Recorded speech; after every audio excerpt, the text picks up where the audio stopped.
pyetja radhës, Assalamu alaikum, hoxhë nderuar, cili është farzi i teshhudit, pra çfarë duhet të themi në teshhud që konsiderohet farz, Allahu të shpërbleft. Aleikum assalam wa rahmatullahi wa barakatuh. Ka tek mëdhëbet dhe të dietarët sqarime ose mendime të ndryshme se çka është e domosdoshme me thonë në tehijat. Besoj që e ka fjalën.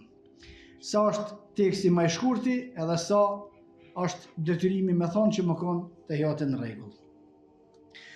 Ajo që unë mendoj se është më e sakta është nëse qëndron ulur edhe nëse s'ka fol kurrë asnjë fjalë, është në rregull. Për shkak se obligim është qëndrimi ul. Këtu ka mundësi me ardhë dikush me një argument tjetër, këti kam parasysh këtu, se ka tjerë që thonë mashtove, ka tjerë që thonë ashtu, dhe disa për ty me përmendim, po janë shumë që s'mune me përmend të gjitha. Une e them ata që une e shoh që është më afër argumentimit.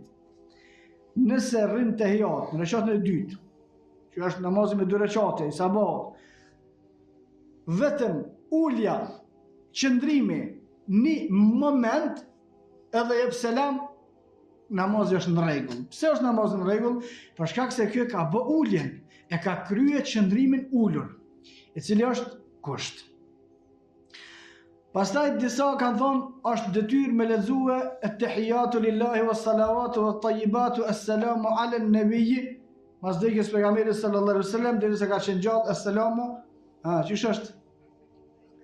Assalamu alayke Ejuha nëbiju wa rahmetullahi wa barakatuh, por një transmetim të Ibn Omerit, mas që ka vdek pejgamberi sallallahu alaihi wasallam, nuk ju ka drejtuar selam me qoftë mbi ty o i dërguari i Allahut, se tashmë ai nuk ishte gjallë, po thoshte assalamu ala nabi, paqja qoftë mbi pejgamberin sallallahu alaihi wasallam, dhe kjo është çështje kuptimi, nuk ka asnjë problem, deri te ashhadu an la ilaha illallah wa ashhadu anna Muhammeden abduhu wa rasuluh. Më thënë, këtë e preferojnë shumica dietarëve. Disa tjerë e kurzojnë edhe salavatet, disa tjerë e kurzojnë edhe një dua tjetër, Allahumma inni a'udhu bika min al-kufri wal-faqr, a'udhu bika min masihi ad-dajjal, a'udhu bika min adhab al-qabr wa a'udhu bika min adhab an-nar. Nëse ka një transmetim, pejgamberi sallallahu alaihi wasallam ka porosit sahabiun kur mos e le në tehijat pa lezu që dua.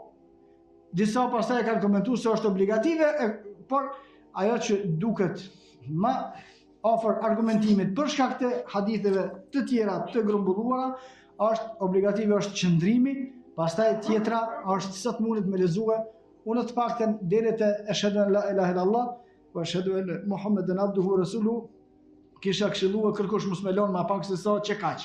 Tanë nuk më shtu salavatet mirë, mos më shtu dua abet mirë, nuk më shtu edhe tjetrën atë që e përmendëm gjithë më mirë, po të paktën deri te shahadeti wallahu a'lam.